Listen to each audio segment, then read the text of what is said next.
ভোটে জয়লাভের পরই অভিষেক বন্দ্যোপাধ্যায়ের প্রশংসা শোনা গিয়েছিল বিষ্ণুপুরের বিজেপি সাংসদ সৌমিত্র খাঁয়ের গলায়। এবার প্রকাশ্য রাস্তায় এক প্রভাবশালী তৃণমূল নেতার পা ছুঁয়ে প্রণাম করতে দেখা গেল সৌমিত্র খাঁকে। সৌমিত্র খাঁর একের পর এক এই আচরণ কি নতুন কিছুর ইঙ্গিত দিচ্ছে? গতকালকের পর থেকে রাজনৈতিক মহলে শুরু হয়েছে নতুন করে জল্পনা।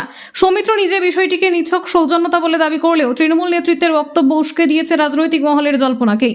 সৌমিত্র খাঁ রাজ্য রাজনীতিতে এক বিতর্কিত চরিত্র।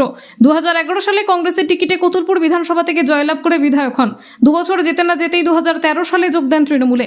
বিধায়ক হিসেবে মেয়াদ শেষ হওয়ার আগেই 2014 সালে তৃণমূলের টিকিটে জিতে বিষ্ণুপুরের সাংসদ হন তিনি।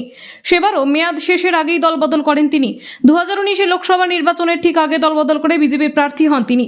2019 বিজেপির টিকিটে জয়ী হয়ে দ্বিতীয়বারের জন্য বিষ্ণুপুরের সাংসদ হন সৌমিত্র খাঁ। 2024 লোকসভা নির্বাচনেও নিজের প্রাক্তন স্ত্রী তথা তৃণমূল প্রার্থী সুজাতা মণ্ডলের বিরুদ্ধে হাড্ডাহাড্ডি লড়াই শেষে তৃতীয়বারের জন্য বিষ্ণুপুরের সাংসদ নির্বাচিত হন তিনি। নির্বাচনে জয়লাভের পরেই তৃণমূলের সেকেন্ড ইন কমান্ডের গালভরা প্রশংসা শোনা গিয়েছিল সৌমিত্র খাঁর গলায়। নিজের দলের নেতৃত্বের বিরুদ্ধেও মুখ খুলতে দেখা গিয়েছিল তাকে। একের পর এক সৌমিত্র খাঁর বিস্ফোরক সেই মন্তব্যে রাজনৈতিক মহলে সৌমিত্র খাঁর ফের শিবির বদলের জল্পনা শুরু হয়।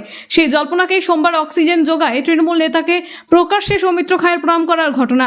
জানা গিয়েছে সোমবার রতনপুরের সাংসদ উন্নয়ন তহবিল সংক্রান্ত কাজে যান সৌমিত্র খাঁ। ফেরার সময় রাস্তায় তৃণমূলের প্রাক্তন রাজ্য নেতা বর্তমানে এলাকার দাপুটে তৃণমূল নেতা হিসেবে পরিচিত ভবতারণ চক্রবর্তীকে দেখতেই প্রকাশ্যে তার পা ছুঁয়ে প্রণাম করেন সৌমিত্র, করেন কুশল বিনিময়ও। আর এতেই সৌমিত্রর দলবদল নিয়ে তৈরি হওয়া জল্পনা নতুন করে অক্সিজেন পেয়েছে। যদিও সৌমিত্র খাঁ নিজে এই ঘটনাকে নিছকই সৌজন্যতা বলেও দাবি করেছেন। তৃণমূল নেতা ভবতারণ চক্রবর্তী বিষয়টিকে সৌজন্যতা বলে দাবি করলেও সৌমিত্র দলবদলের জল্পনাকে ওড়াতে পারেননি। জল্পনা ওড়াননি তৃণমূল নেতৃত্ব। হাঁটতে হাঁটতে দেখলাম তৃণমূল নেতা ভবতারণ চক্রবর্তীর সঙ্গে সৌজন্য সাক্ষাৎ করলেন এবং প্রণাম করলেন, কি বলবেন?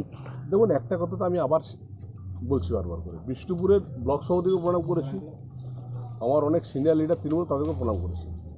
এই রাজনৈতিক দল আলাদা থাকতে পারে, কিন্তু সৌজন্যবোধ আমি স্বীকার করি। ওনার সঙ্গে একদিন রাজনীতি করেছি, উনি আমার সিনিয়র লিডার ছিলেন এবং বয়স্ক মানুষ, তাকে শ্রদ্ধা দেওয়াটা আমার কাজ, আমি সেই কাজটা করেছি।